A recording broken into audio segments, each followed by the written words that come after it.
Hey,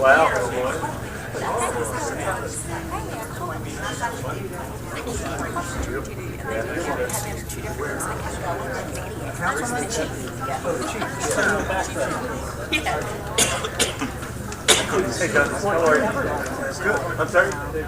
Yeah.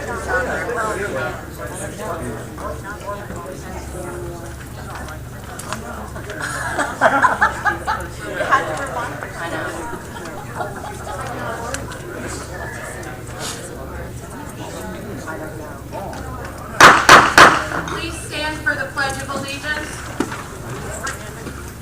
I pledge allegiance to the flag of the United States of America and to the republic for which it stands, one nation, under God, indivisible, with liberty and justice for all.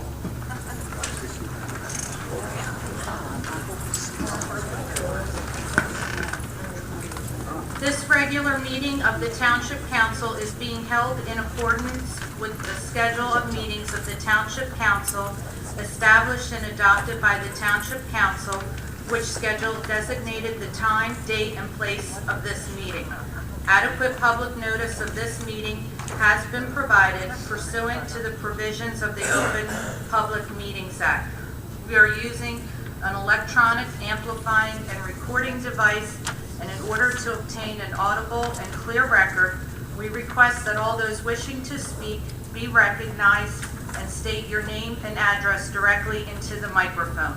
The recording device is to be solely utilized by the Township Clerk's Office for the preparation of the minutes and shall be the official record of the Township Council meetings. Roll call, please. Mr. Hutchison? Mr. Schmidt? Present. Mrs. Stubbs? Present. Mrs. Winters?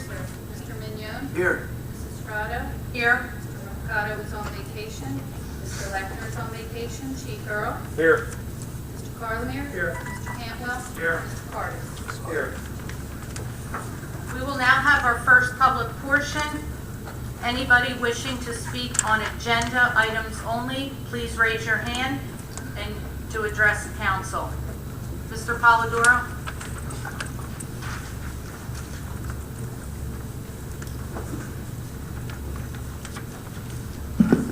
Good evening, Council. Ray Polidoro, Ariel. First topic is agenda item is the agenda itself. As we're seeing more people come to the council meeting, maybe we can have some more agendas printed up so everybody has an eyeball on the agenda. Second is I'll ask council to open up the second public portion for longer than the 30-minute time limit so that everyone in this room has an opportunity to speak and be heard. We'll take that into consideration, Ray. Thank you. Mr. Heinball?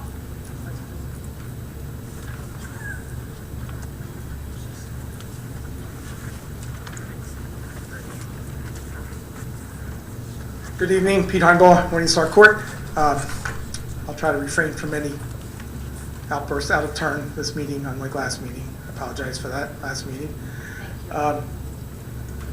One agenda question, and this from the bill list. There was a payment to Pettit Associates, an engineering firm, for $2,200 rounded, and it was charged to the 2015 Open Space Fund. Do you know what that payment was for? In all probability, it was part of the turf field project. But Pete, without me having it in front of me, I can't tell you specifically.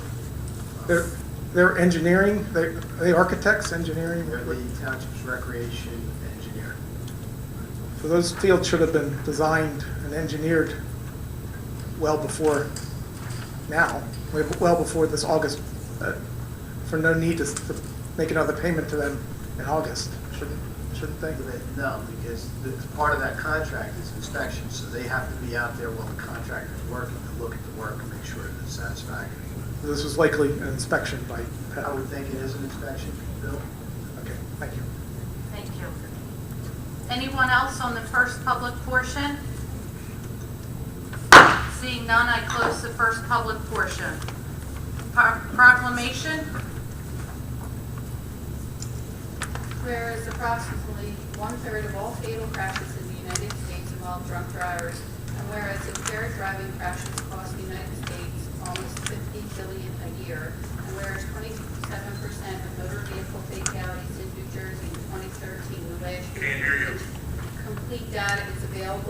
alcohol related. And whereas an enforcement crackdown is planned to combat impaired driving, and whereas the summer season and the Labor Day holiday is particularly and traditionally times of social gatherings which include alcohol, and whereas the State of New Jersey Division of Highway Traffic Safety has asked law enforcement agencies throughout the state to participate in the Drive Sober or Get Pulled Over 2016 statewide crackdown, and whereas the project will involve increased impaired driving enforcement from August 19th through September 5th, 2016, and whereas an increase in impaired driving enforcement and reduction in impaired driving will save lives on our roadways. Therefore, be it proclaimed that I, David, Mayor of the Township of Gloucester, and I, Orlando Mercado, Council President, declare our support for the Drive Sober or Get Pulled Over 2016 statewide crackdown from August 19, 2016 through September 5, 2016, and pledges to increase awareness of the dangers of drinking and driving. Thank you.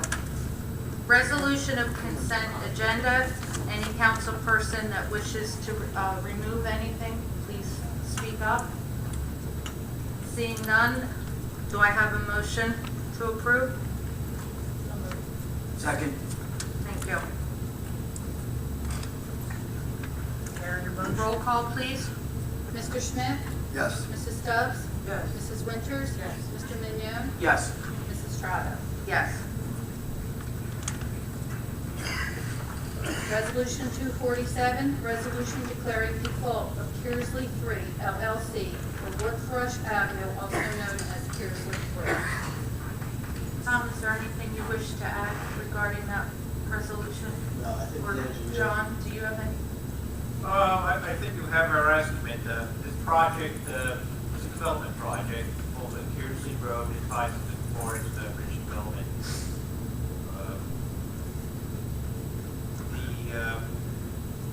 The last home was sold over a year ago. The developer responsible for cleaning the streets and cleaning some of the landscaping in the adjacent bases. As we completed the work, our recommendation to the town, and the town decided to move with pointing at performance guarantees and develop posted. This is the first step, authorizing the name to go after the surety company to have the budget complete. In a nutshell. That's the first step of the long legal process. Thank you. Do I have a motion? Second? Second. Roll call? Mr. Schmidt? Yes. Mrs. Stubbs? Yes. Mrs. Winters? Yes. Mr. Mignon? Yes. Mrs. Strato? Yes. We have no GT eGov questions this evening. We will now open our second public portion. Anybody wishing to speak, please raise your hand and wait to be called on. There is a 5-minute limit for each person to speak, and we will take into consideration the total time of 30 minutes for the second public portion. Yes, sir. Yeah, my name is Richard Sinaglia at 22 Sumter Court, right here in Glen Oaks. I was looking at the FY 2015 budget, and I noticed that one of the revenues was $3 million from the capital surplus. And I was wondering why council would choose to use capital money. I'm assuming it was money that was funded by the issuance of bonds or what have you for operating expenses in the current fund. Yeah, it was canceled. It was, No, I understand that, Tom. You canceled an appropriation that was fully funded, which means that bonds were probably sold at some point in time. and the state recognizes to offset that service, you are permitted to anticipate it as a line item in the budget, as you're aware. I understand that. I'm saying, but why did you choose to do that? That's what I don't understand. I know it's legal. I Because know it's legal. the money was available, and that's what we did. Okay, but now you also had over $5 million in unfunded appropriation still available in the capital fund. Why didn't you use that to amend those ordinances and reappropriate the $3 million and keep it in the capital? You already saw a bond. Now, Tom, you know that $3 million there It's were. all part of the capital program, that is part of the 2016 capital program, and those projects are moving forward.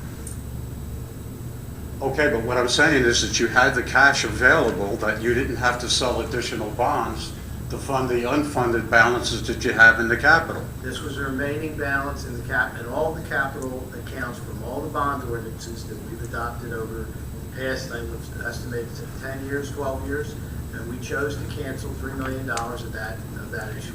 Okay. You're familiar with that. All right, so you chose to use that to keep from That is increasing correct. taxes in that particular That's year. correct, that was the choice. Okay.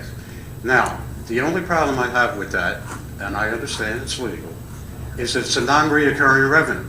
That is correct. Now, that's $3 million you're going to have to find somewhere else, and in 2016, there was an item for $1,900,000, a reserve for payment of outstanding bonds or what have you, bonds and interest.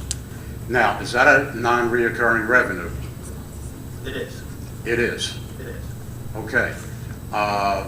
Do you think that's good budgeting, to keep using these non-reoccurring revenues? I think we have to use what's available to us to offset the tax. Okay, so that's to offset any tax That is increase? correct. Okay. You're familiar with that process. Well, how do you plan to make up that $1.9 million? I guess that's my point. We're looking at that right now. We're looking at the budget for 2017 now. Okay. All right. Thank you. Anyone else? Mr. Polidoro?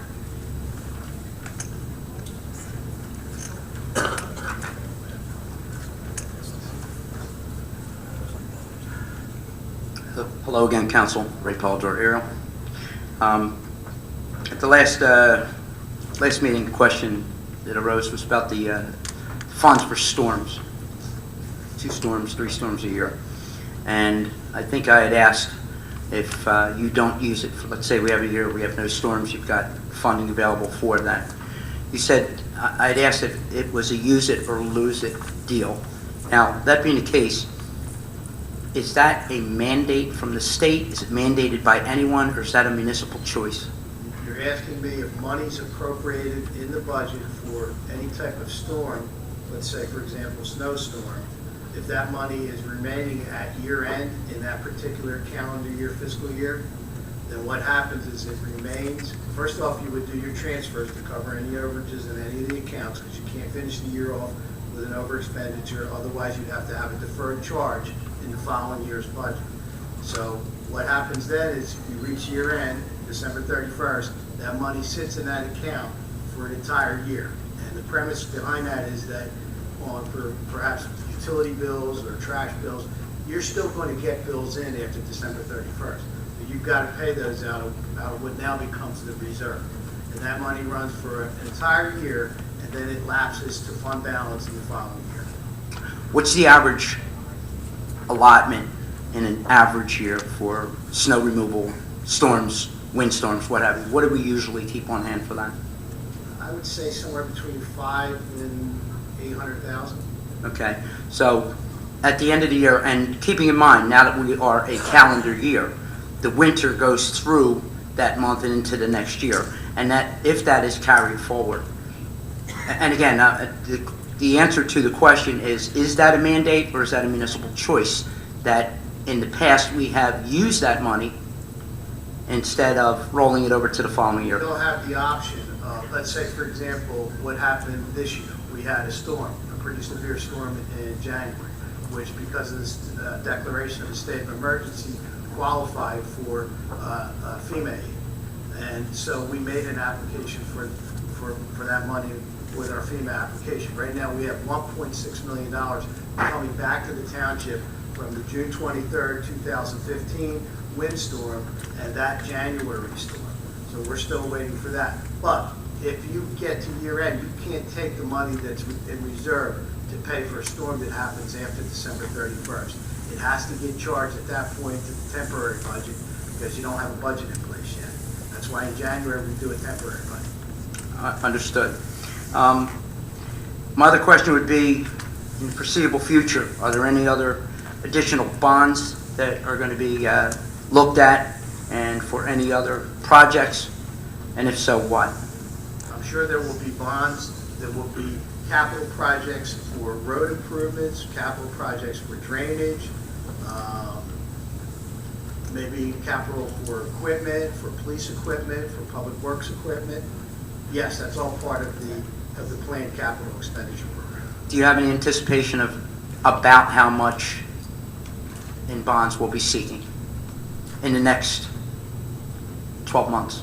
Well, right now, we have notes outstanding, so we have not permanently financed. I would say, based on past history of what the needs are, the 2017 capital budget will probably be in the vicinity of $6 million.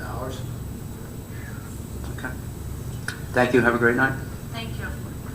Anyone else? Yes, ma'am.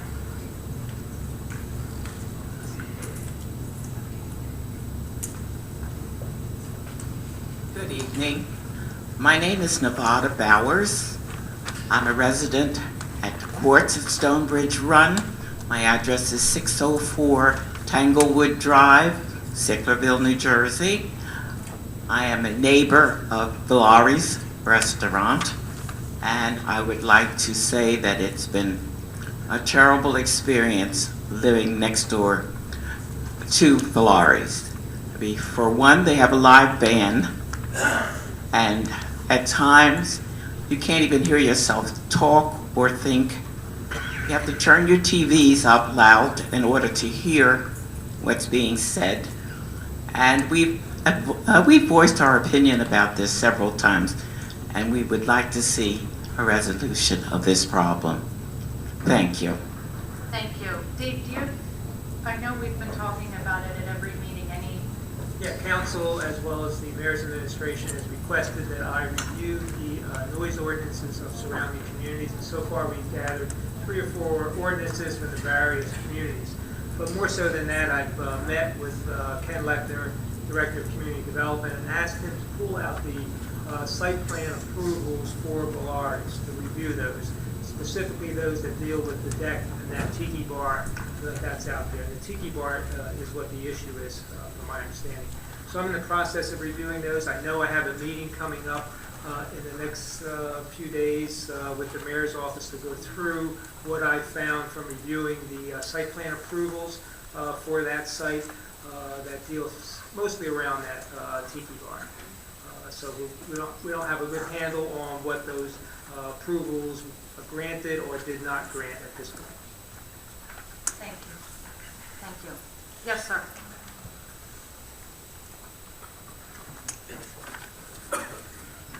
My name is Tony Bonpastor. I live on the Sicklerville side of town on Aberdeen Drive. Just a couple of questions. What's the cost to maintain an athletic grass field per year? I really don't have those numbers. We just finished this project, so I don't know, to be honest with you. All right, so then at some point, would you be able to do a cost comparison, grass versus turf, and then find what that ROI would be on that particular project? We could, and we've had this discussion before, and it was at length.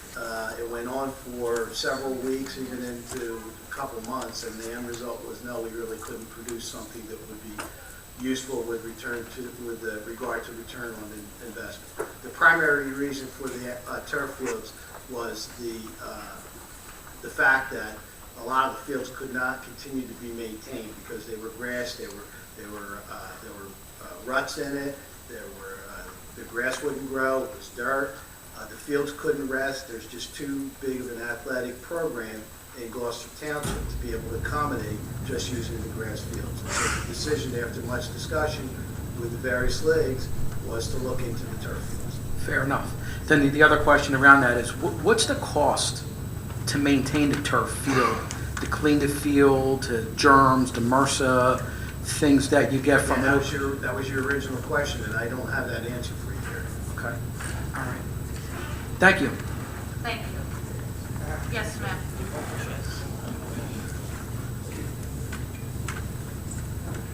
My name is Carol Worrell. I'm a resident of Stonebridge Run, 501 Tanglewood Drive. My problem is the noise also. and we spoke with officers over the weekend, and we continually get that they had the meter calibrated, and they brought it back, and it's still not working, and they've been telling us that for about 3 or 4 weeks now. So what's being done about that? Chief, can you give us an update, please? Yeah, the meter has to be sent out to be calibrated. It should be returned. Although I will say that for the last 3 or 4 weeks, there has not been a noise meter violation that the equipment was in place. So the ordinance exists, the equipment was working, but I'm not saying that there wasn't a noise issue. I'm saying that the current ordinance, we couldn't enforce with a violation. So even when the noise meter was working for the past few weeks that it was here, before it went out for calibration, it wasn't finding a violation. Well,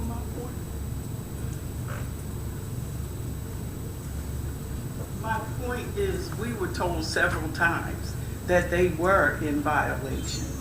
And we had a meeting, and they said they were only found in violation once, which is what we were not told. We were told they have been in violation several times. Yeah, I think it was 3 times, going back maybe about 2 or 3 months ago, probably more towards the beginning of the summer. I think there were 3 violations. I don't have the information from it, but I think that some of those were merged in court, which is beyond our control, and then it went to mediation. So there was a time that there were violations of the noise ordinance that resulted in specific summonses being issued. Right. So then there were some actions taken by the property owner that brought them just under the limitations of the noise ordinance. He's self-monitoring. I know he has their own equipment. Yeah. So that's the problem. And the thing is, we don't really see any real resolution to it. Well, as the solicitor said, I'm part of those meetings that they're having this week, which, looking at the ordinance, because right now they are just under some of the noise violations in the current ordinance as it's written. Okay. Thank you. Yes. Good evening. Thank you. Dorset Kelly, again, from the courts at Stonebridge Run Townhome Community. Officer, I just heard what you said in terms of they have not been in violation. I personally have called within the last 3 weeks after 10 p.m. when the music was the same level as between the 7 a.m. and 10 p.m. allowance of 65 decibels during that time.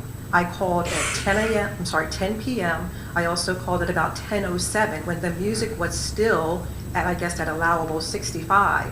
So again, the point is, if the noise meter is not working to be able to capture that, in essence, we're losing an opportunity here to get to a resolution. Because in fact, if we want to say prior to the 10 p.m., they are within the noise ordinance, understandable, howbeit it is still excessive and loud, but we'll deal with that. 10 p.m., 10:01, they're in violation, and no one is there to capture that. And as I said, I know I have called, and I'm sure some of my other neighbors have as well. So we're not getting to the true facts here in terms of what this business is putting out in terms of the noise pollution. If I could just add one thing before you speak, Chief. Mrs. Kelly, I don't know if you're aware, a couple of us have had the opportunity to go out in your neighborhood and hear how loud the music is. And I mean, we do agree that it is atrocious, and it was early in the evening. I think we're all pretty diligent and on it to try to get some resolution other than the whole decibel issue, because I wouldn't want to have to live like that weekend and weekend. So I appreciate your due diligence, but I hope you realize we're trying to push the and we do, and I understand it, and I do appreciate it. But I just also wanted to address this meter piece, definitely. which also helps to validate our concern, particularly if it's 10 p.m. when this noise is excessive at that point. And again, if we're okay in terms of the ordinance from the 7 a.m. to 10 p.m., what we're dealing with that, as you say, and we appreciate that. But as I said, I know for a fact, at least on 2 to 3 occasions, it was after 10 p.m. when that noise remained the same, and we were not able to capture that violation. So, if there's something else we can do when one meter is out, is there another that can be used? No, unfortunately not. You know, if I may, there isn't. I mean, we've had one meter, I think, my whole career. It doesn't mean there shouldn't be a need for more than one, but, you know, obviously the equipment has to be certified or it's useless in court.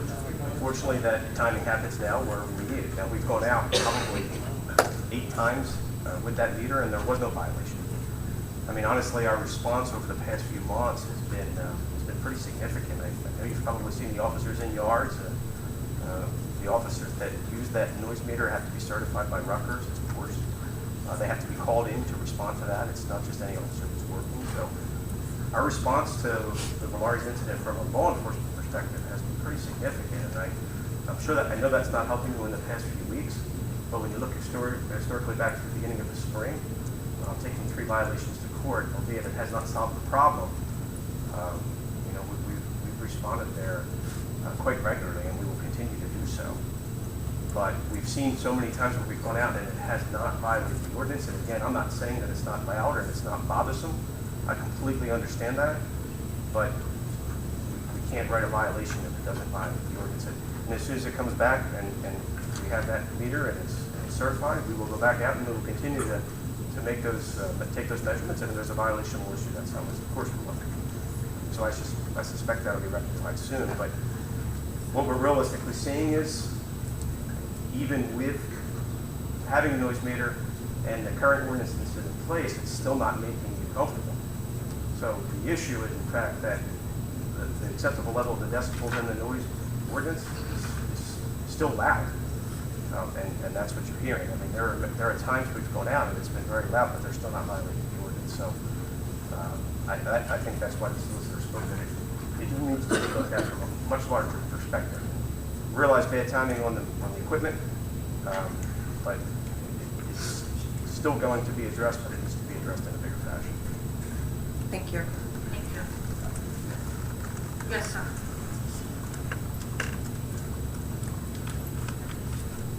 Hi, David Haig, Highland Village. Just a request. We have the township notification system where we get alerts of weather storms, bolos for shoplifters, concert notifications. Can we put the township meeting notifications on there? I can definitely relay that information. Yeah, it'd be nice. Thank you. Thank you. Yes, sir. Good evening, everyone. Jasper Lucas, 401 Tanglewood Drive, also Stonebridge Run. Just want to say that the problem with Valaris, it hasn't changed. I mean, regardless of what the meters say or don't say, the music's the same. So I just want to say that we appreciate efforts that you're making. Hopefully, Mr. Solicitor, Chief, your review of the ordinance will bring some sort of resolution there, because obviously it just seems like we're just going around in circles as far as measuring the noise with equipment and so forth. That doesn't seem to be doing anything. So I think ultimately the resolution is going to be in looking at the ordinance and hopefully finding that something can be done through that. But I don't expect there's going to be any resolution this year. We met with the mayor last week, and he seemed to agree with that. So hopefully we'll get something done in time for the season next year. Thank you. Yes, ma'am.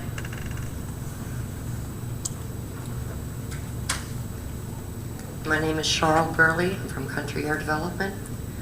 I was going to discuss asking you to rescind the loan that you made for the turf, since that's something that it's frivolous and it's something that the township doesn't need to put on our debt.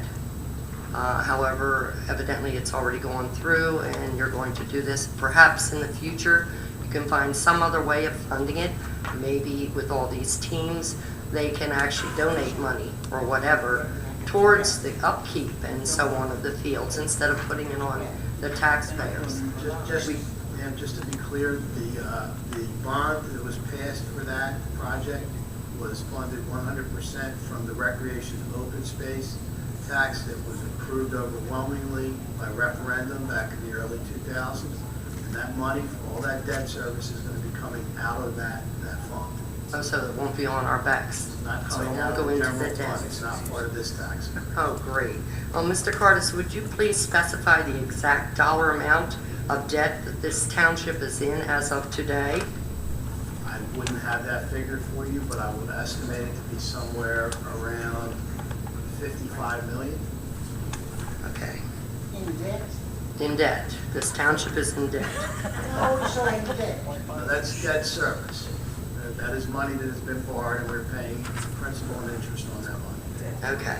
All right, What as, are you gonna do with the other money? I'll be there, I'm coming. could we stop the clock? Because I'm losing my fingers. All I right. pay tax, over taxes, and I'm coming, I'm going to Trenton first. Look for me, I'm sorry. It's okay, but I only have 5 minutes and I'm losing my Well, time. honey, I've got to talk. Okay, as you heard at the July 25th council meeting, residents were very unhappy with council's approval of that resolution. But that's another thing. Sorry.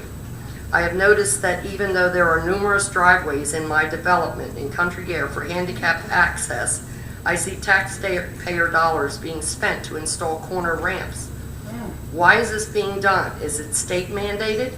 I believe it is. The engineer could comment on that. All right, well, if it is, would council please point out the number of the overabundance of driveways that already exist that these wheelchairs can use? And also, when the paving company was asked when they were going to repair an approximately 25-foot long, badly damaged section of pavement at the corner of Dunham Way and Sherwood Court, they said it wasn't included. Would you please look into this? It's really bad. It's a hazard. Okay, and I've also read online that New Jersey has a huge problem with having to pay for excessive overtime. If this is the case for our police or other personnel, would you consider hiring on part-time workers or taking volunteers like the fire department to do cuts on the cost? Also, in reference to the free concerts, don't we have to pay for the entertainment and police present using tax dollars? If this is the case, then they're not really free. We'd like council to consider doing away with them. Would council consider turning the senior center into a daycare with discounted rates for residents with children? The cost of daycare eats up 1/3 to 2/3 of the income for the average resident with children. A portion of the center could even be rented out on weekends for special events to residents at a reduced rate and non-residents for a higher rate. If some seniors do object, you could still use it as a senior center on specified nights. It could help the residents and add income to offset our debt. Perhaps Ms. Stubbs could convince the school board to assign some of the teachers with a low ratio of students in their classrooms to work there. Another thing, according to what we have discovered, this township is using a loophole, cap bank, aka debt service, to avoid the 2% tax cap put into law by Governor Christie. As most of us see it, you are continuing to approve resolutions that increase township debt and inflate our property taxes well over the cap. Weren't you elected or appointed to make this township a better place for residents to live and work? Look at our roads, our schools, the many empty and boarded up homes. You've heard the struggles of residents who have paid to pay these increases. In retrospect, what we would like to know is, are you going to listen and work with the residents to make Gloucester Township a great and affordable place to live again? I typed one of these up for each of you. If you have any questions about them, or you can get this.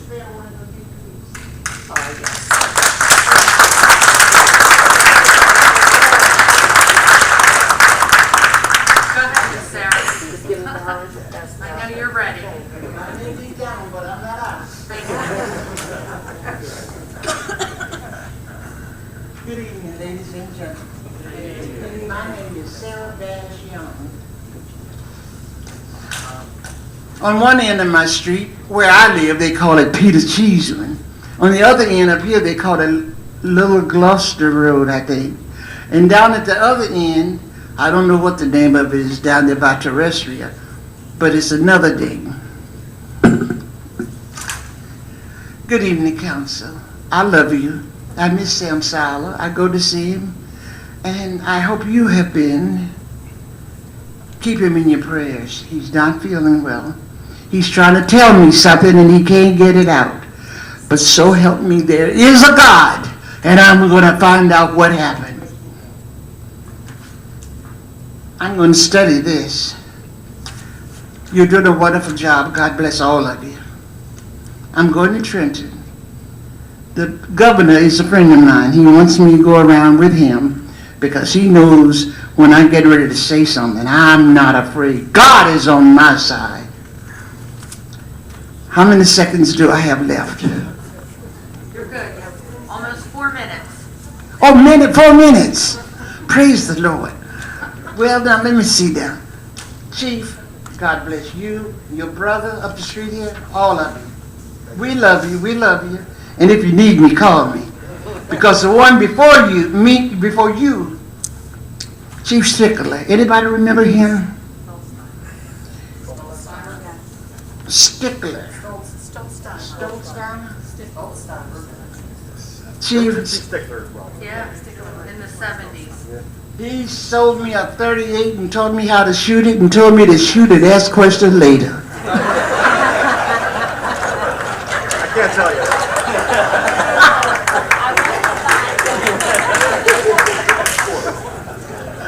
I will sit down now. But before I sit down, there's one more thing I'd like to say. Just one. That is this. I'm concerned about every human being with the qualification to vote in this community, next door to you or wherever they are. Tell them to go to the polls and vote. And I'd like you to help me to get everybody. I'm not going to tell you what to vote and how to vote.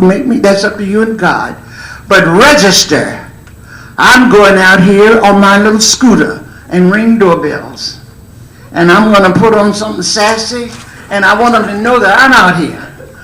And I'm going to, wherever the crowd is, I just want everybody, do me a favor. Tell somebody, please vote. Don't throw your vote away. Thank you.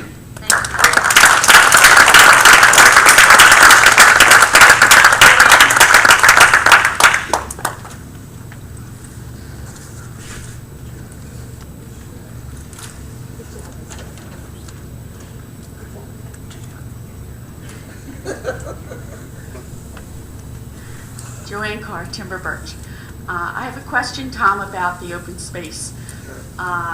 Every time it comes up, you say it was passed overwhelmingly. Do we use all of the monies that is collected each year for the open space? In some years we do, in some years we don't. Right now, we are using all of it, yes. Okay, so if we're using all of it now, next year, should anything new be allowed to be attached to that, or are we fixed with this for quite some time without taking anything new on? I would say to you that we're fixed with regard to bond issuances and major projects. As you are aware, the initial project was the hockey rinks. Right. They were bonded under the open space. And then the turf fields came along and they were bonded under the open space. So for the next 10 years, of the roughly $850,000 that we collect for the open space, based on 2 cents, $450,000 of that each year will go to principal and interest and debt service. For the hockey fields and the turf. When will the hockey fields be paid off? I don't know.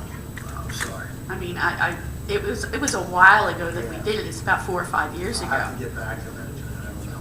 Okay.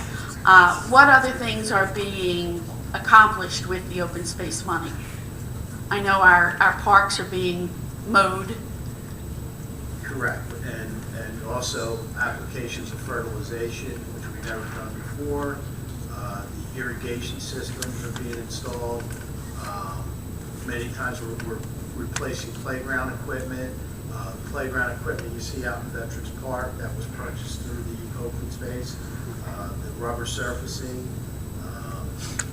all those types of projects. The Lake Matilda, we're fixing up some of the old Boy Scout camp in there. Gabriel Davies Tavern, money goes towards that area. Citizens Appreciation Park, all those things. Are all of those things paid? I know there are grants for some of them, but are all of the things that are not accomplished through grants, are they being paid through the open space? As much as possible, we go to the open space to pay for those things. Okay. The maintenance for the turf, you said, it's $3 million for the turf fields, but then we're going to have to maintain it over the years. Will that be financed through open space? It's possible. It's possible it may come from the regular budget. You have to remember the individuals that are working in Parks and Recreations are budgeted under the general fund as part of the overall budget. But there are pieces of equipment, maybe some of the materials could be purchased out of the open space. My understanding of the maintenance, from what I know, talking to the engineer and the contractor, is that there is not that much maintenance coming up over the next 2 years with the project. They'll have to fill in certain areas. As you may be aware, we decided to go with the pool play fields. Pool play fields are a new type of field that is not really around here too much. I think it's down in Maryland. It has a top layer of cork, and the purpose is to cool the field down because those fields can get to temperatures of 140 degrees. They actually can melt the cleats on the bottom of the shoes. So the cool play fields reduce the temperature by approximately 35%. Okay. So that material, that cork material, will have to be periodically spread, just like you would spread with a spreader, or even with a bucket. Just throw it around and just mix it in. Okay. Should anything come up that we need to bond and there isn't enough room on the open space, will that be a bond issue outside of that open space? That'll be a separate one? It's possible. It's possible. Okay. All right. Thank you. Madam President, may I ask a quick question? Sure, go ahead. How many parks do we have in Gloucester Township that are responsible? Well over 50, about 60. That's counting tot lots and the major parks. Thank you. Ma'am, back there?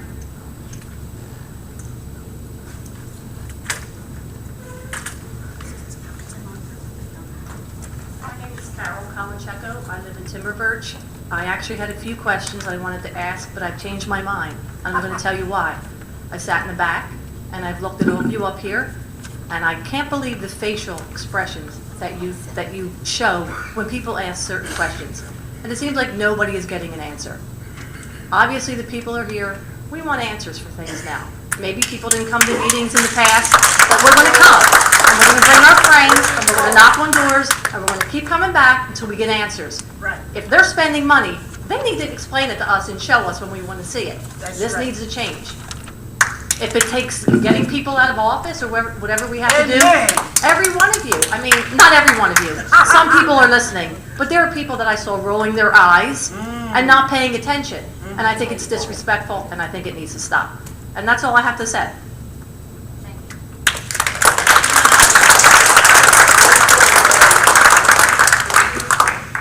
Good evening, Vince Russo, Cobblestone Farm Development. I have a few questions. First time coming to one of these council meetings. And, obviously what brought me out was the tax hike and the, throughout the whole township. I mean, between the school tax and municipality. Are you saying we were, the last 2 years, I believe, we had 2% we didn't raise or something? The last tax hike for our county was, when was the last tax hike that we had, our tax, property tax?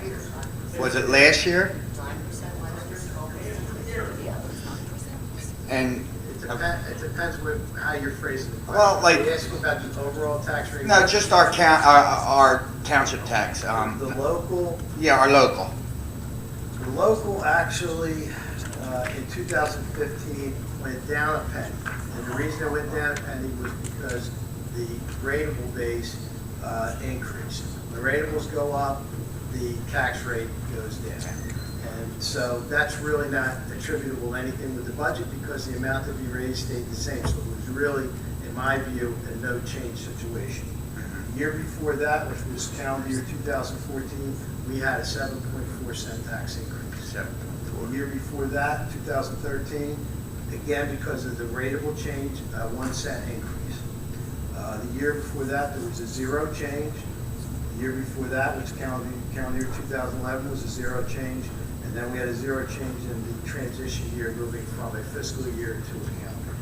Okay, and then this new budget, or that was just passed, is for this, is what, 7%?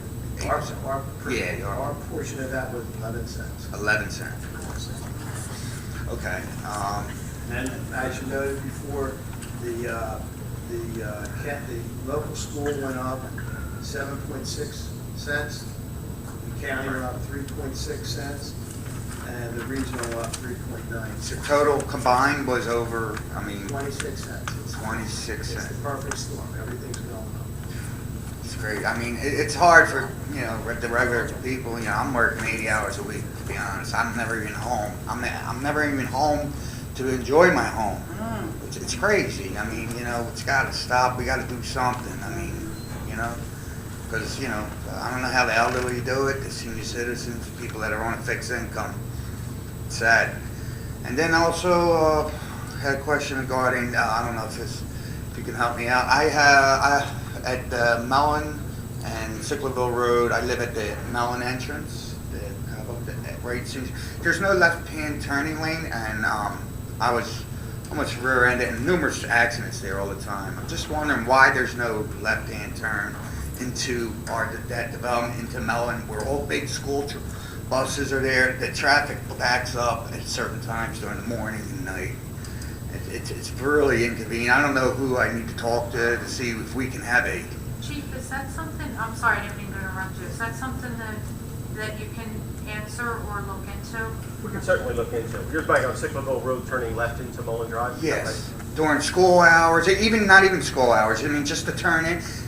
It's a very narrow roadway all the way up and down, and believe me, I'm almost got rear end, so it's just really dangerous. I'm worried about kids and so on like that. And then I was looking on your website and looking for job opportunities. Not that I was looking for a job, I just wanted to see if you guys were hiring. Nothing out there. Is that due to the budget, or nobody's hiring anywhere? We're not hiring right now, no. Really? Okay. Well, thank you. John, that's a county road, correct? It is a county Is road. that something too that you might be able to look into as a question to them as to whether or not that can happen? I can pose a question to the county engineer. Usually, it's kind of a joint discussion with the county. Okay, thank you. Okay, thank you. Yeah. Yes, ma'am.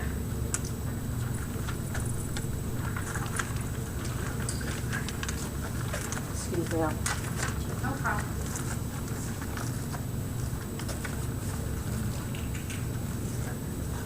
Good evening. Maureen McLaughlin from the Hilltop section. I have a couple questions. One is, I've not been involved in the last couple of years with some of the township decisions, but I'm curious if all these taxes are going up.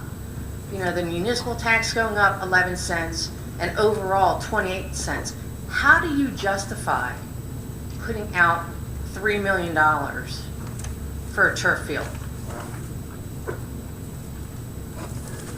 As I explained before, it's coming from the recreation open space, so it's a separate fund. It's not a general fund. Okay, but can that be used elsewhere? In terms of... Like maybe fixing what we already have? It can be used for anything. Okay, because I know we have tennis courts, for example. Hickstown Park is beautiful. Try and get on there sometimes you can. But yet we have aerial, by the firehouse, I don't know what that building's called. Point Aerial Park, thank you. That has been... Those tennis courts were addressed. Have you been out there recently? No, not recently. So they're fixed? I believe they're fixed. Because I was out there last year and they weren't. No, they're fixed. They are? Okay. And how about the ones on Low Gloucester Road?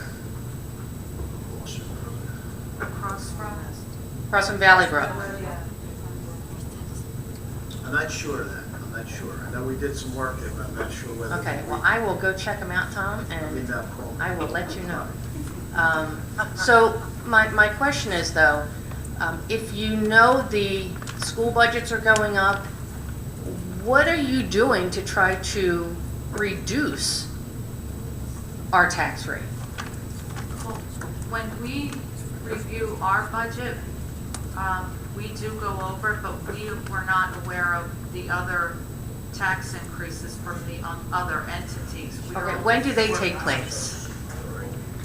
I mean, as you're aware, the governor came along and changed the process. It used to be that the citizens would vote on the school budgets, and then when they were defeated, which mostly they were, they would come to us, and I would review them, and I would make recommendations for reductions. That doesn't happen any longer. The only criteria they have to meet is they have to stay within the 2% levy cap. And the 2% levy cap has exemptions and the ability to bank cap. What you see a lot of times is a zero increase, maybe a reduction, and boom. Okay, so when does the school budget pass? The school budget is worked on and approved in April, And when is the township budget? same time. In April. I thought you said you're on a calendar year. We are. You start working on the budget, you're working off a temporary budget. Okay. The state extends the deadlines for introduction and adoption. In a lot of cases. So maybe you're just working simultaneously with the schools? Working separately on our budgets. Well, I don't mean, Simultaneously, yes. you're working simultaneously, Yes. not as Yes. the two different entities, I get that. So when you find yourself faced with an 11-cent increase, why would you not inquire with the other areas as to what position they're in? Because a 28-cent increase, I'm sorry? 26. Sorry, 26, is absolutely absurd. I have so many people I know in this township that can't afford these increases. Right? My home has decreased in value since 2006. Right? $60,000. But yet my taxes go up. I can't leave this township. I can't afford to sell my house because I owe more than what I can sell it for. And now I have to sit here and get it up the rear again with taxes.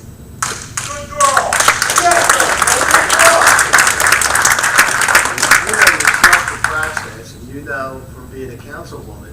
I do, but I never participated in an 11-cent increase, Tom. You had increases. I've never had an 11-cent and an overall township 28. 26, sorry. Did you approve increases? Yes, I did. Okay.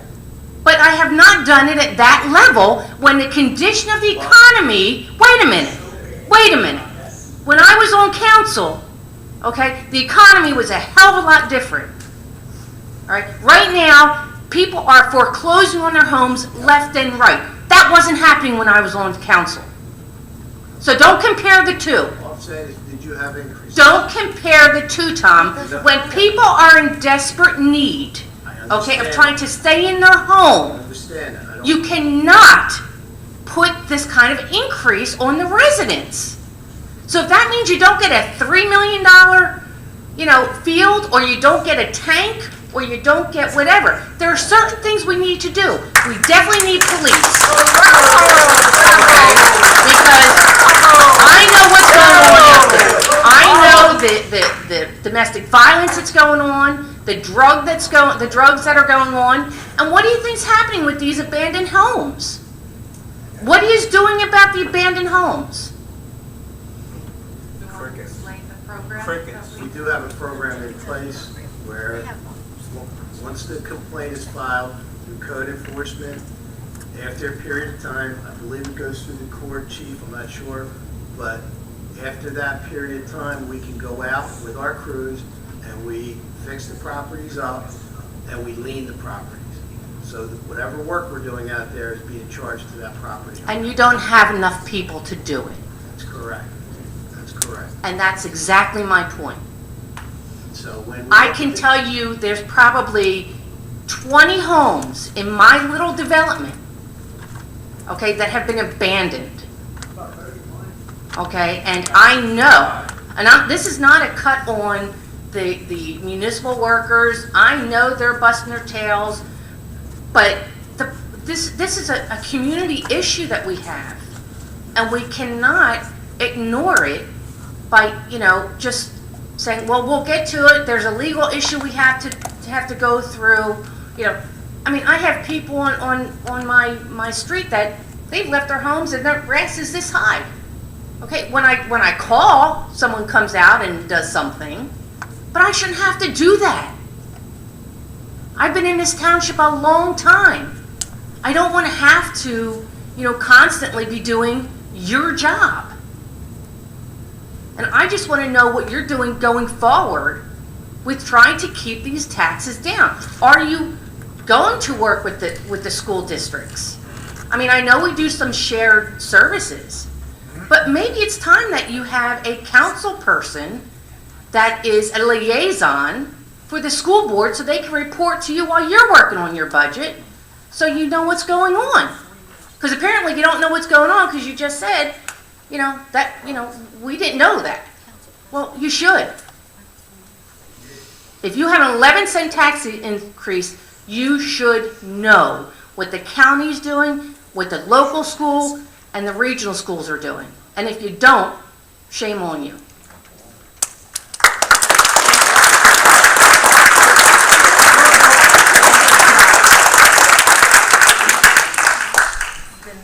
Thank you.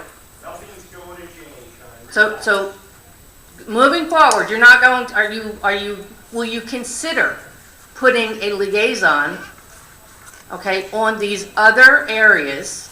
We've talked about it before, and we cannot put a liaison on there. Why? Dave, would you like to The further? school board is an autonomous body. They're elected officials, just as this governing body is. They're independent. There's no such creature as a liaison. A council member, like anyone else, can attend the meetings of the school board, but they don't sit with the school board members. They can't go into closed session. I didn't say they should. So there's no. How about the MUA? Is that similar? MUA is appointed by the governing body, Township Okay. Council, and we have a liaison, but that's not an official appointment.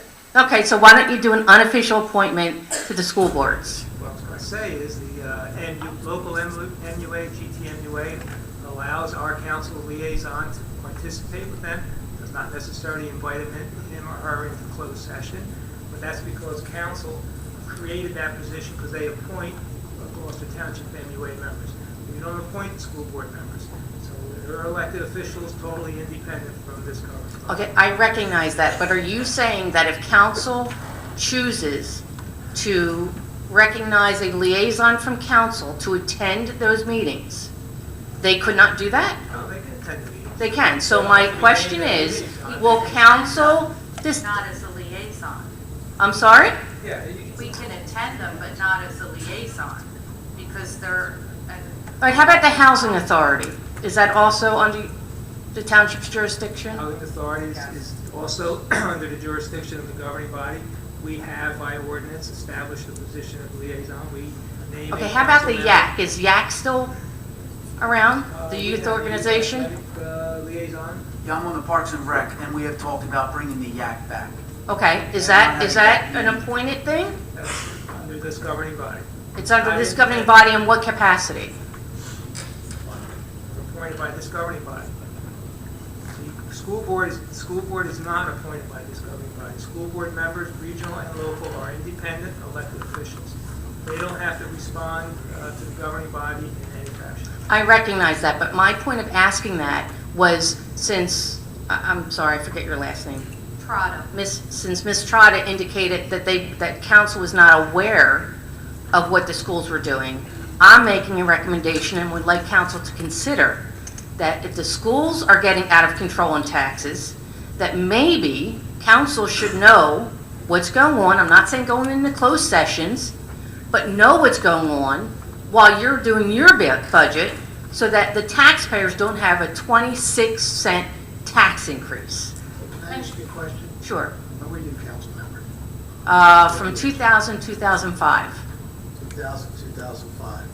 Fiscal year 2001, we had a 5.3 cent increase. Fiscal year 2002, we had a 5.1 cent tax increase. Fiscal year 2003, we had a 6.7. Tom, what was the overall for the township? 5.9%. Okay, so we're talking the max of 6 compared to your 11. The Okay. average over the last 7 budget cycles with this 11 cent No, forget the, is 2.63 cents. but you I'm listen. saying you raised taxes every year that you were on council. And I'm not saying that there's not a reason to do that. But when you have 11 cents on top of But it's- all the others, it's critical. 26. You say that, and you're also raising taxes.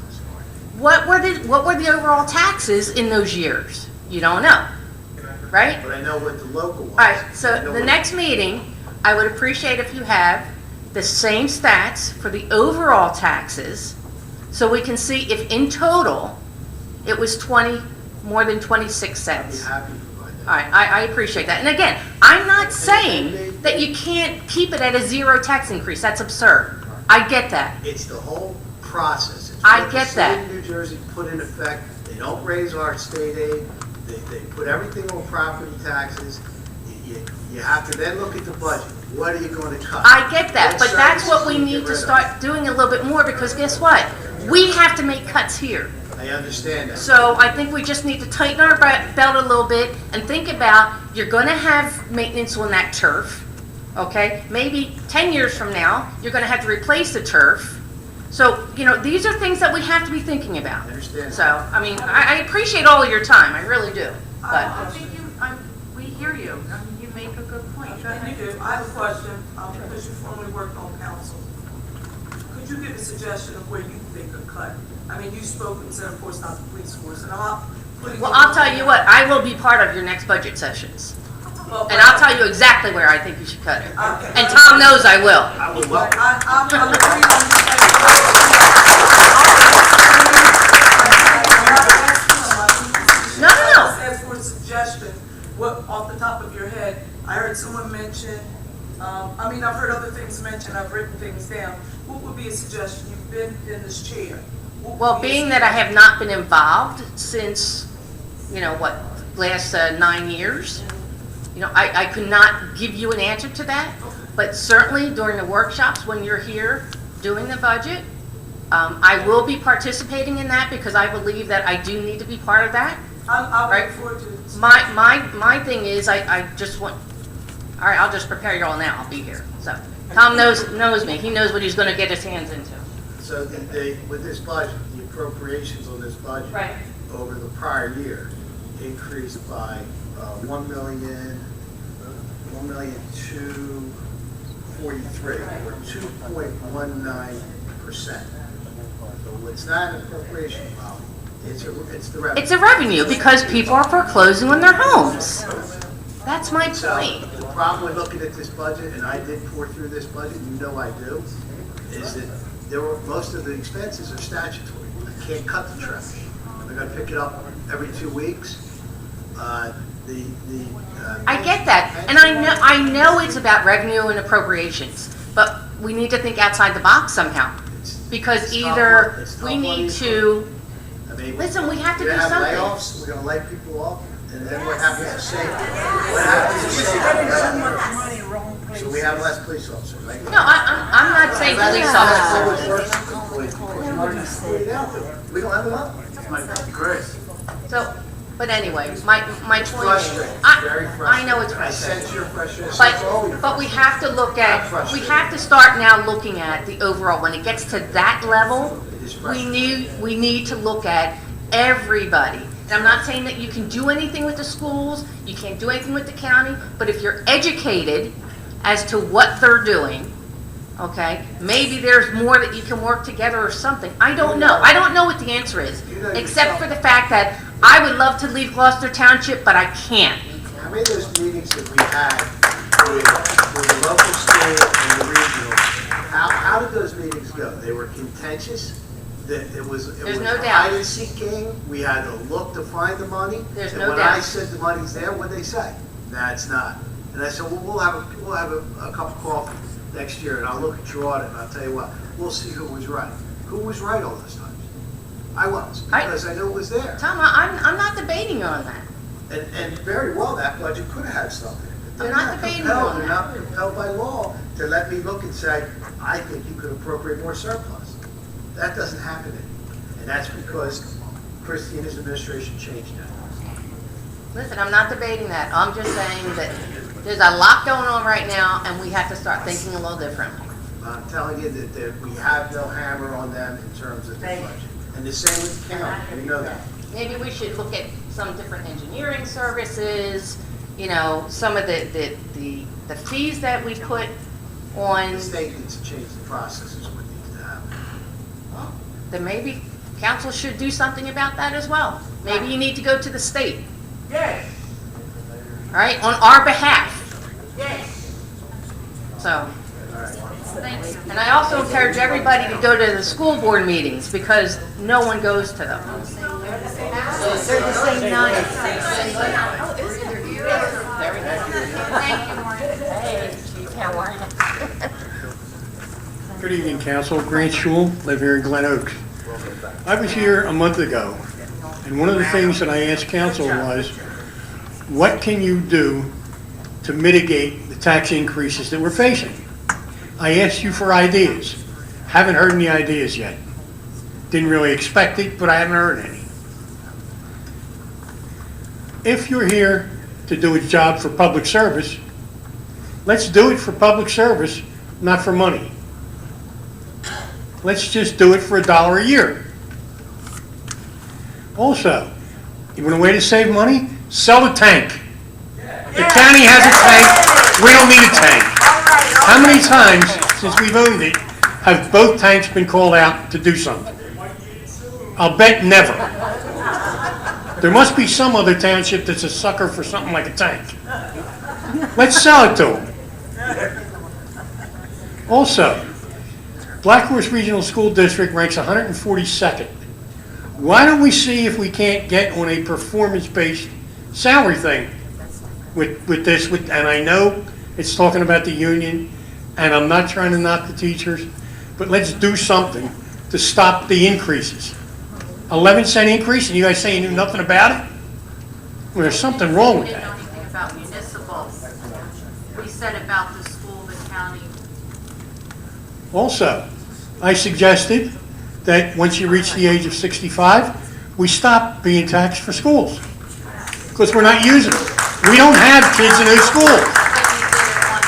We've paid all the time we've lived here, whether we use the public school system or use private schools. Personally, my choice was private schools, but I paid the school taxes because I realized it was necessary. Now, I don't see any need for it because I have no kids going there. Well, that's a decision that's made by the state, not on a local level. Well, then maybe we need to get it on the ballot and see what we can do to change it. And at this point, I'm going to tell you right now, I'll be back at the next meeting, and I hope one of you has given some thought to what we can do to mitigate these tax increases. I remember a long, long time ago, we had a guy named George who wanted to taxes and taxes and taxes. We finally got fed up with it and tossed his butt out of the country.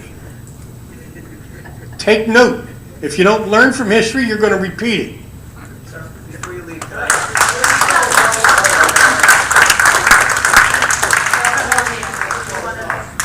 Jim Williams, 3 Tiffany Place, Ariel. I'd like to, I won't say disagree, but prior to my coming up here, my wife and I moved down from New York 35 years ago, and our kids were 12, 11, 10, and 5, and someone paid taxes for our kids to go to school here. You know, it's, in my opinion, it's one of the best school districts to be had, so whoever sends their kids to schools there are very, very lucky. Now, the people that pay taxes could have been 65, 75, 85, but they paid the taxes for my children to go to school. I'm sorry. Now, my also suggestion is, I know private industry, through attrition, is starting, somebody retires, they say, okay, now, and my wife is one of the people, right now, so-and-so retired, we're sorry, we can't replace them. We're going to give this job to you, this job to you, this job to you, this job to you. There's a very, very easy way to solve some of the problems we're having. And like I said, some through attrition. Now, I want to say, in different areas, they don't have, how many superintendents of schools do we have? How many? No, it's Gloucester Township, but isn't, Gloucester Township has a superintendent, Blackforest Regional has a superintendent. all right, but that doesn't come under us, does it? Both are under us. Or under us. So why couldn't we have one superintendent? I don't understand. That's part of their job. Yeah, I understand. So, but I mean, I'm just saying dig a little bit, you know? That's what has to be done, just dig a little bit. And again, attrition is one way. There has to be other ways and people are suffering. In a way, my wife very lucky, my son's gonna buy our house. And be honest with you, we're living in Delaware right now, because we can't afford the taxes. But we're lucky in the sense my wife is working, but I cannot understand the poor people that the husband and wife aren't working. I don't know how they can afford it. I'm sorry. Thank you.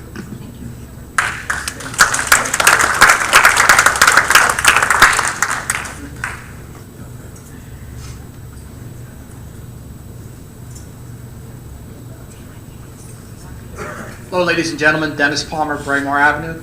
Some of the issues, we go back and make sure the folks here aren't being misrepresented.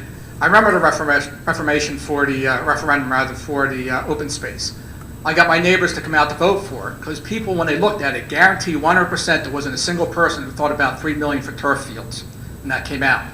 Everybody heard open space, saving lands that was farmland, things like that.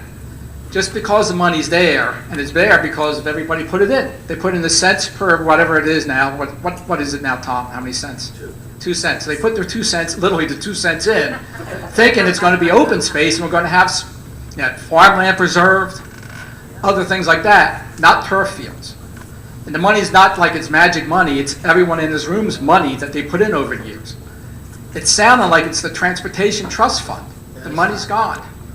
I have a copy of that sitting right on my wall. It is a very short passage. Oh, yeah. And it lists many things Is it maintenance as well? Historic and maintenance. Absolutely, absolutely, but no one thought about that. And frankly, if the money, just because the money's there, it doesn't have to be spent. And it's everybody in this room's money that's being spent. And the idea that it could have been drawn down for maintenances and save some money off the general budget, because it is including maintenance. There's monies that could have been saved and spent maybe wisely and less of an impact on the funds. So I think everyone at that time, and I got my neighbors out to vote for it, saw open space.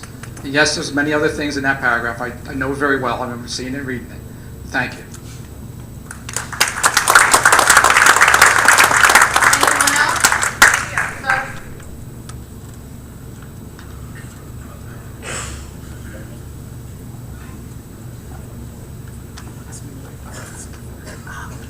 Hello, Council. My name is Roy Kolichenko Jr. I'm actually a prospective home buyer. I've been searching for a house that I can actually, that I can move into, and sure, I'm no stranger to hard work. I do want a fixer-upper. I want to mold it to be the way I want it to be, absolutely. But I have not been able to find a home where I can afford the mortgage and the taxes in this county at all. I grew up in this county since I was 11. I would love to stay in it, but I can't. I can afford a $180,000 house, absolutely, but I can't afford the taxes on it too. I've seen houses range in the area with taxes around $7,000 to $10,000 a year, and that to me is crazy. I know what my parents have been paying. I know what some of my neighbors have even been paying, and to be coming into it as a first-time home buyer and have to jump into the fire like that to me is one, incredibly scary, because I'm trying to work out my finances so that I can, yes, afford this, afford that, and still pay for utilities. And sure, like I said, mortgage is not a problem. That's not a problem whatsoever. It's that $600 to $800 a month in addition to it. That seems absolutely mind-boggling. And if I'm a young home buyer, I'm a first-time home buyer. How many of me are there coming to this county? How many people are leaving this county, literally walking away from their homes? Right down the street from where I live, there is a moving pod sitting in the driveway of an abandoned home. I see another house that's for sale because the family are moving for whatever reason. I can take a few guesses though. I can go through the development that I grew up in and see additional abandoned houses. I can drive up Warwick Road into Haddon Township, and yes, I know it's more of the same. A lot of the townships I'm finding, they need to increase the taxes because there aren't enough people here paying the taxes. But if they increase the taxes, they're going to drive more of those taxpayers out. It's a catch-22, it's a vicious cycle, whatever you want to call it, but that's what it is. So yes, we should be looking at ways to help reduce that. We should be looking at ways of raising incentives for different programs outside of pulling from property tax. If it means renting out space for events, if it means maybe having a community farms, whatever it is that can possibly be done to help raise funding through other means, I really think we should have that. And I know it's really not much of a question, it's more of a statement. It's me throwing my 2 cents in. Oh, it's good, 2 cents.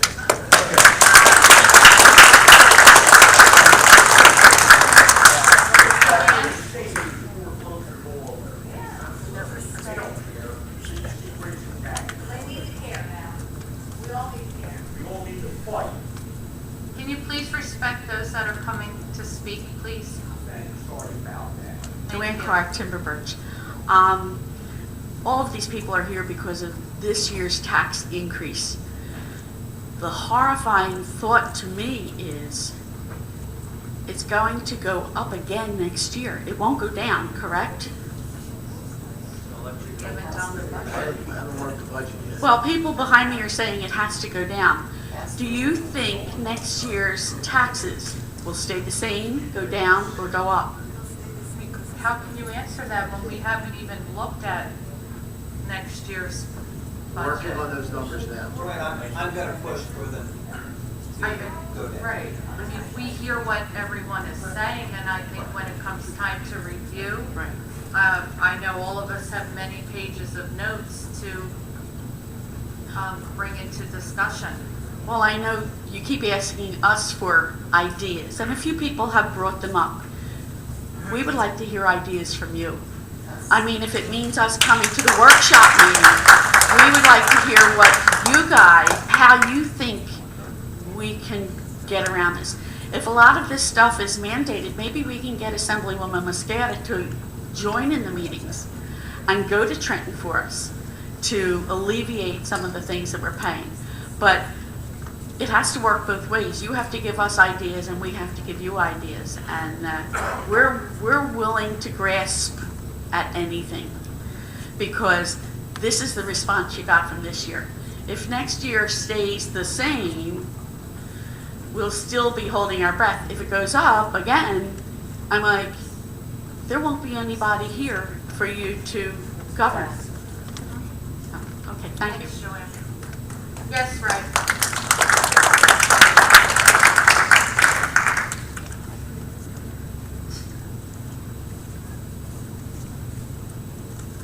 Thank you for allowing me to speak again. Ray Poldor, Ariel. I just want to, I don't remember whether you were at the council meeting or not, Ms. Trotta, but I'm going to respectfully ask you to refrain from stating that you did not know about the school taxes. The council meeting that I was here when you guys were considering the budget, I specifically asked Mr. Mercado on the numbers that we believed that we had at the time for both school districts and the freeholders. And I'll give you a mulligan if you weren't at that meeting but I would ask you to refrain from saying that this body did not know that. I asked that question, and I would be more than happy to put the video up on Facebook to remind the people that this body knew that while the budget was being spoken about. So, as respectfully as I can, I would ask you, maybe you weren't there, but this body did know, and I asked that question. Secondly, to reemphasize what Mr. Palmer said, open space almost sounds like it's free money. Grants almost sound like they're free money. Open space we pay for with this property tax. It comes out of our pockets, whether it comes from our left pocket or our right pocket. Grants and open space money is our money. That's important for people to remember because it's spoken of like it's free money. And that's the problem that a lot of politicians and governments have. They spend our money like it's theirs, and it's not that way. Secondly, Mr. Cardis, each time you go back on the budget, you go back right to the borderline, to the transition year, 2010.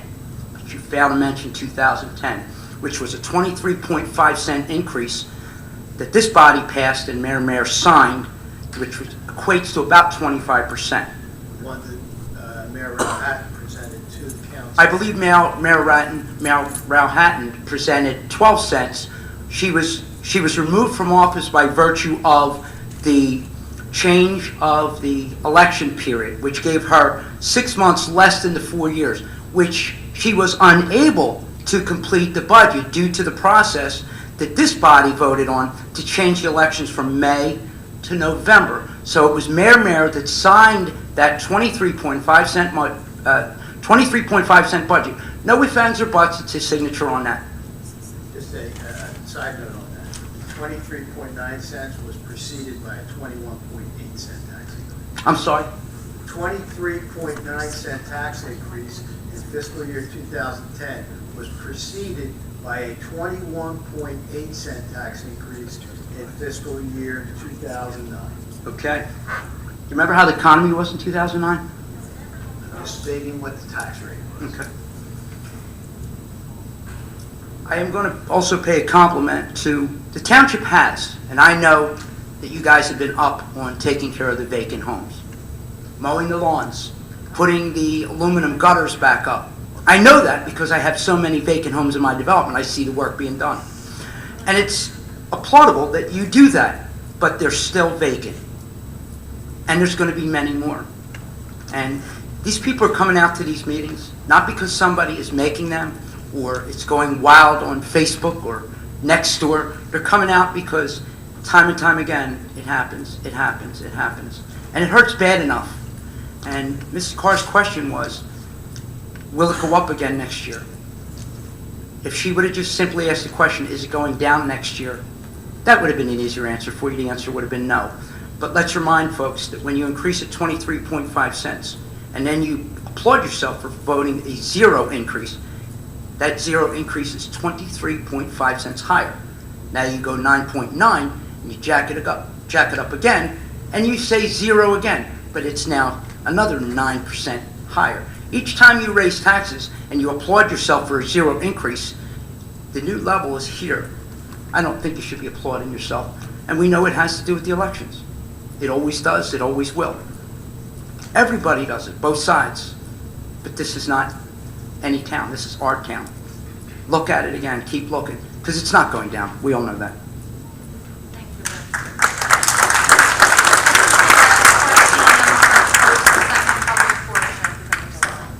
You're the last speaker, and then we're going to close the second one. Okay, thank you. What I missed out because the lady... Oh, we need your name again, please. Charles Burley, Country Air. In 2010, the year you're saying that we had this 23% increase, Mayor's campaign promise, that was that he would end the double-digit tax hikes and restore fiscal order to this township by freezing spending. What happened with this double-digit increase the year he was elected?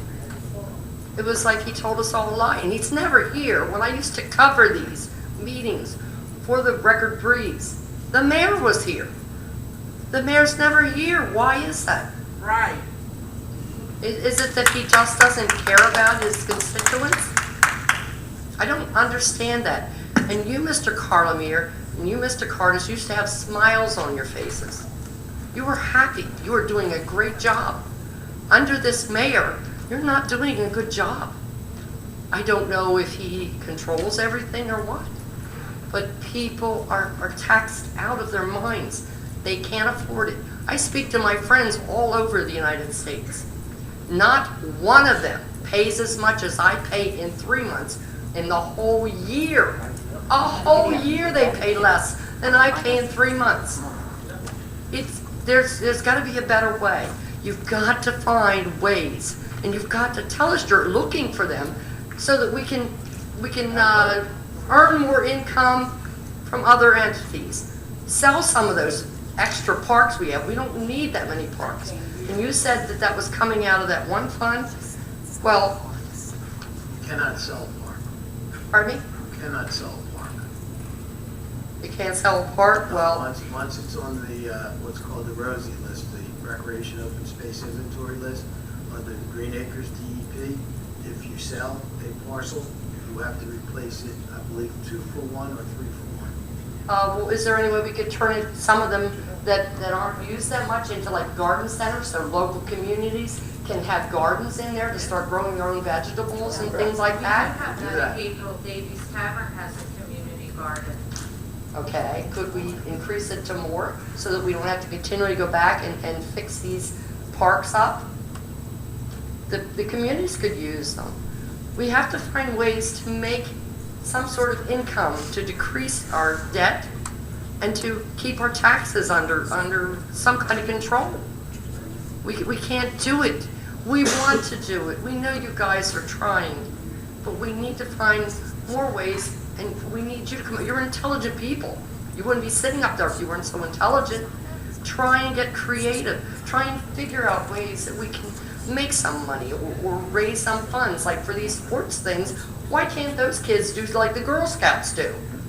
Start selling things to take care and maintain that turf you spend all that money on, instead of us having to put more into it.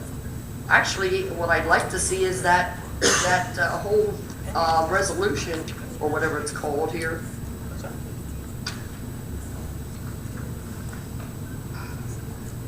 The resolution, yes, we'd like to see that resolution rescinded. We would love to see that. Let the sports people try and find ways of fixing their own fields. If they want the fields that badly, we can't afford it. Excuse me, ma'am. I'm part of a youth organization, and a lot of us do find ways to fundraise, to put back into the parks that we're associated with. I know a lot of people, are against the turf fields, 3.1 million, I get it. That'll attract other townships to come to the community to play in tournaments. Hopefully they'll use our restaurants. Are they going to help us with our taxes? These people come You're here asking about ways to raise money. I mean, we're going to that'll attract people into our community. for the businesses. Right. It's not going to give But township. it's a rateable for the township. It brings ratables. We're working on it. Okay, well, I do hope you go over my list there and possibly consider it, because I know of people that are putting out $600 a week for one child in these daycares. If you could do something with that senior center, I don't have any young children that could go there, you can tell. However, there are a lot of young couples struggling because they have to put out so much on daycare. It's expensive. If you could give the residents, okay, say they have one child, have it for $200 a week, and two children, $300 a week. It'd be income for the township, and it would help these poor struggling young people. They need a break too. We elderly need a break as well, you know that. We're struggling. And you know, if we could handle these taxes, we wouldn't be here complaining. We're literally begging you to help us. I'm Yes. glad you mentioned, I'm hoping with full-day kindergarten this year starting in the district, that will help. In other school districts, people pay for kindergarten. They have to pay for it. Yes, I know, there's a lot of people with younger children. Right, that are paying for kindergarten in other districts. It's not free. In our district, that's not going to occur. but I'm glad you're mentioning things like this, so hopefully full-day kindergarten will help in some way, at least for children who are at least 5 years old, will they'll no longer have to use daycare. So hopefully that will be somewhat of a help. Do you think there's any possibility of turning that senior center into something that's going to benefit the residents and bring in money for the township? You talked two different things, and the school is separate, doesn't run private daycare. Right. The municipality doesn't run private daycare. While they do have programs at the rec center, they don't run private daycare. That's another entity in itself. Could Mr. Carlemere please look into that to see if we could possibly do that for the residents? I don't know if that's something that a township itself, outside the recreation program, if you're looking at expansion or anything like that, again, you're going to get more monies. But it's not something that we can't look at. I mean, I would never say you can't look at it. But I'm just trying to be practical from the standpoint that most municipalities outside of recreation programs don't run educational programs, i.e. schools. But I'm hoping with what you just addressed, that at least full-day kindergarten will help. Because I know that was... Well, that does. My daughter stress. just missed out on that. Yeah, She was that putting out $600 a week for her child. Right. And I did the same when I had small children, but that was a great stressor, so I'm hoping that will be a help to some of the community. It would really benefit the younger generation. Yeah. They have a lot of little kids. But believe it or not, in other districts, you pay. Oh, I know that. I realize that. Okay, well, thank you very much. Thank you. We're going to close the second public portion. We have polling of directors. Chief Earl, Nothing to report, thank you. Parliament, Nothing to report.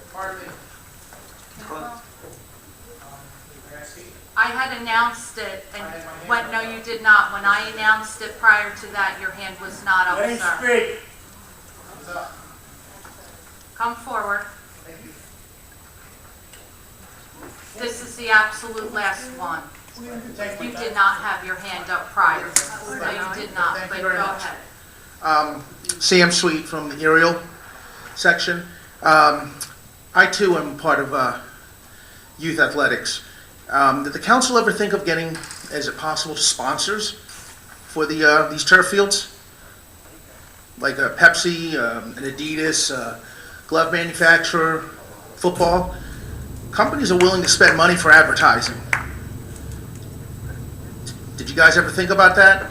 I know that I built a scoreboard when I was living in Cherry Hill and had it fully paid for by Pepsi, Whole Foods, an aerospace command center that wanted to do that. So it can be done. Did you guys ever look into that? I know we're doing that with regard to the Field of Dreams, and they're trying to attract sponsors, contributors for that. So beyond that, I don't think we have explored it for these turf fields, but they are doing it for the field. So it wasn't done for these turf fields? Not that I'm aware of. But it is actively being done for another project. What other project? Field of Dreams. Field of Dreams. Which, how old has Field of Dreams been going on for? It's a few years old. I don't know exactly how much they have in there. Just I've been hearing Field of Dreams forever and a day. 88 to 100 and something. I think 138. They have 138,000 from sponsors for that program. And they could use the help on the committee, so we welcome that. If you're good at that, we You don't want put me your on that. 2 cents in You it. don't want me on that committee. Why? Why? Put your money where your mouth is. Okay. But when By all you means. say, when you say you've done that, I've why done not it. Yes, I've done it. step But forward and all right. help a good Okay. cause. I do have a question for Mr. Carlimer. You, just a clarification, you had stated that the school board is an autonomous, separate from the council? That's correct. Is that correct? Okay. Can you explain this picture then from Facebook on where we see 3 council members newly elected with the 6 newly elected school board members with a broom holding a clean sweep? I'm just wondering. So if you're autonomous, if the school board's autonomous, how come council members are posing for pictures with clean sweep? I don't know what that picture represents. I've never seen that picture. But Would you like to see it? I'm telling you that school boards are... Would you like to see the picture? I'm commenting on what the state law says. School boards are independent bodies elected by the people, just as the Gloucester Township Council. Substance over form, Mr. Carlimer. They Would you raise their like to see the budgets. picture? Gloucester Township Council raises. Would you like to see the picture? No? Why not? Because I don't know what it represents or where it was taken. This was taken out of the Democratic Club, I believe. So would you like to see it? Why not? It's just a picture. It's not going to change my answer. That's it. I just want a clarification of this. Okay. Because it's not autonomous. We all know that. It is. I can find out what the school board budget is and the council budget is at the same time. How come you guys can't? Simple questions here. Thank you. Thank you.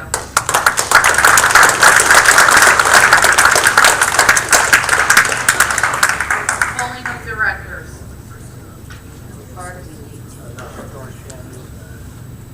Mr. Hutchinson. Thank you for coming this evening. I do apologize for being late. I was the only mode of transportation for my children. As I indicated last time, I heard everything that was said in tonight's meeting. I know many of you, I don't want to see the taxes go up. I'd like them to go down. I do believe next year is a different tax year, and I think that the revenue side of the equation is going to be far different than it was this year. Specifically, with regard to the outlets, I believe that the revenue that they will generate for us next year will be higher. In addition, I think that there are a project or two that are coming down. I don't know if I can necessarily speak about them this evening, but I think that those projects are going to benefit the town greatly.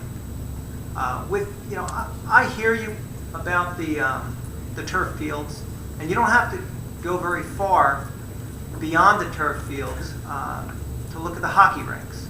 We did hockey rinks too, and that was a lot of money. And yes, we bought the vehicle for the police department, and that was a lot of money. So during each of these decisions that were being made, I thought about whether or not we should do it. I'm a bankruptcy attorney. I help people try to save their homes. And I have to balance whether or not we should do something against whether or not it's too costly. And I had many a conversation with a council president who's not here, and I was on the opposite side of the issue with regard to the hockey rinks. And we talked a lot about it, and ultimately he convinced me that it was the right thing to do. And subsequent to that, I saw the joy of the children playing on the hockey rinks, and I saw how the town, at least in the hockey world, was transformed. It became something. It was a destination spot for people in the hockey world. We were on the map. It means nothing to us non-hockey people, because I don't know anything about hockey. So when the turf fields came up, again, I'm sitting there and I'm saying, well, I'll tell you, this is tough because these times are bad. I've got clients losing homes left and right.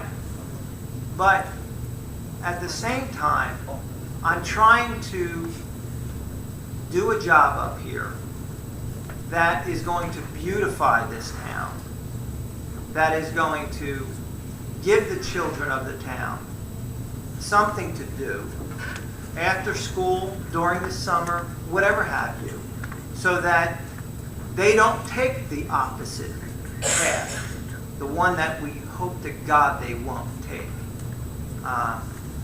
Maybe a 700-person, 800-person hockey facility or hockey group is a good thing.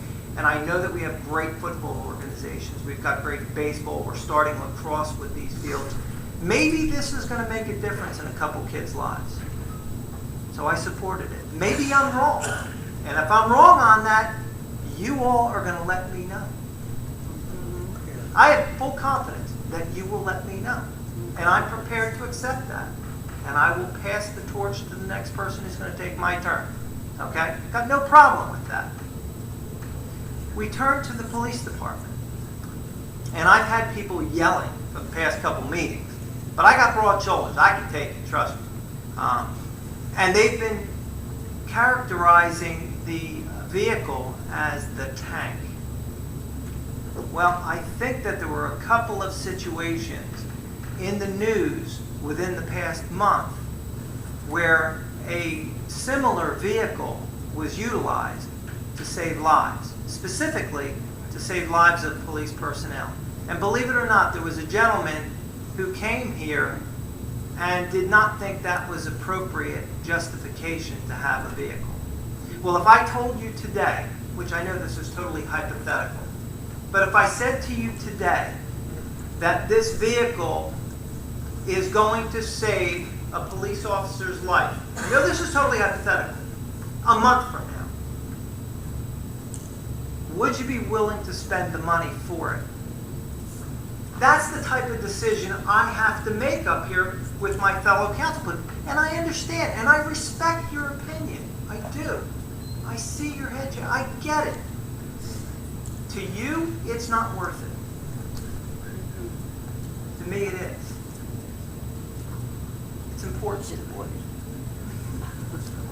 That all being said, I give you my word. For whatever you think that's worth, I will do my best next year to try and produce a reduction. I will. Thank you very much for coming.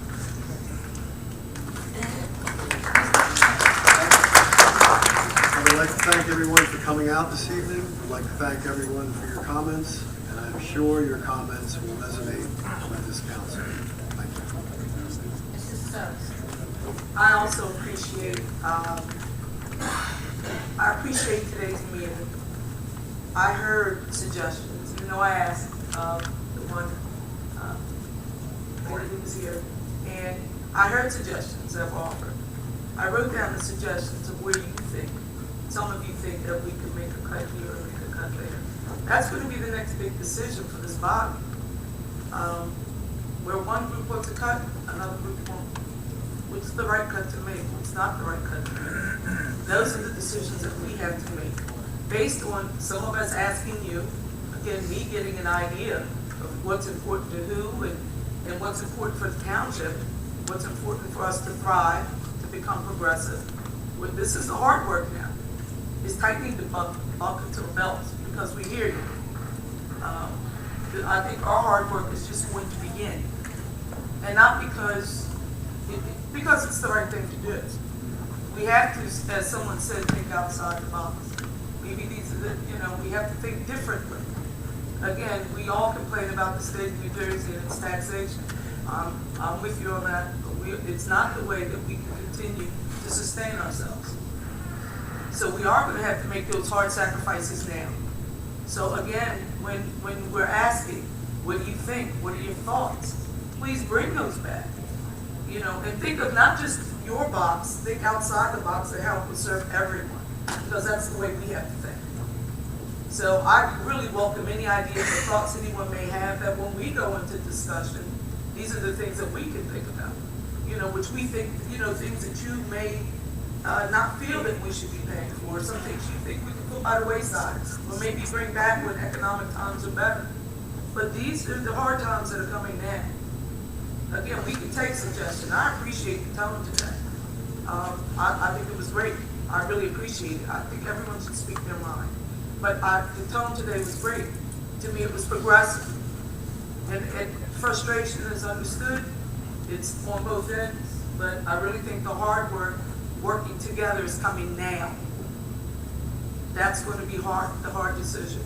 And what are you willing to give up? Just like what are we willing to cut to make things work? So I think that's where we have to go now and start to think. What am I willing to give up? Thank you for coming out. I just want to thank everyone for coming out and for the comments. We are listening and we do care. I agree with my colleagues. It is something we need to look at. It's something we need to work together. I agree with Ms. Stubbs saying that, people feel different things.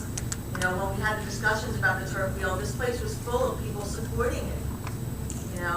Thinking about their kids in the future and what's coming up for the township.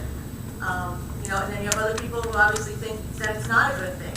So it's a difficult spot to be in. It's something that we need to work together to make the best of what we have. Thank you and have a great Labor Day. I'd like to also thank everybody for coming.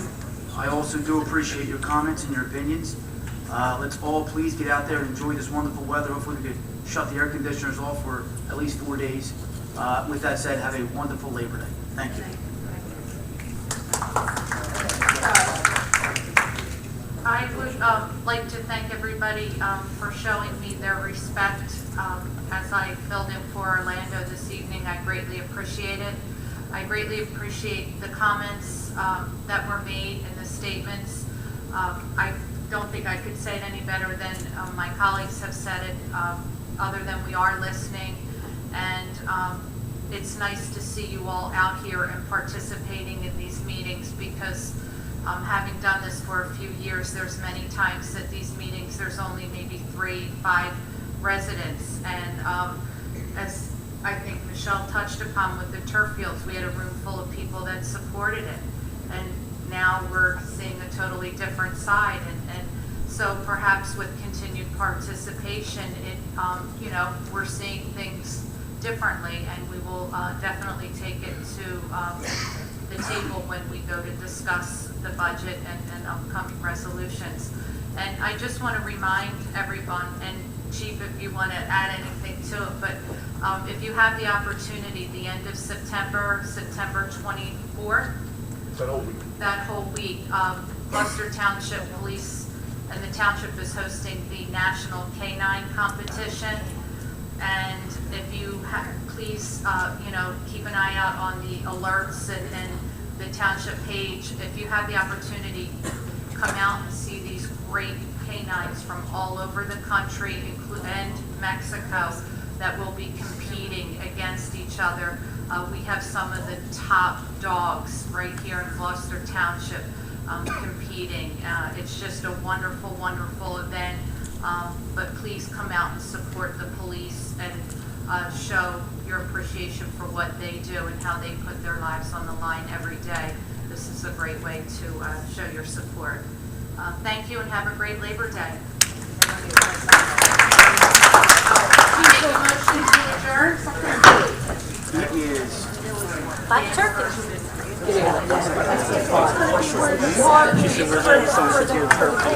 It's all over the place. It's in the big high school, Lakeland. But Thursday of that week, I think it's the 29th.